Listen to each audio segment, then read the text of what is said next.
gusenga kwanje kukugereho, manura amahoro yanje.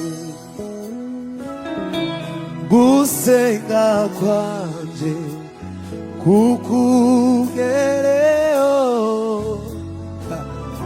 manura amahoro yanje. Ndagukeneye kumanywa na nijoro, mu bihe byose umbe hafi. Ndagukeneye kumanywa na nijoro,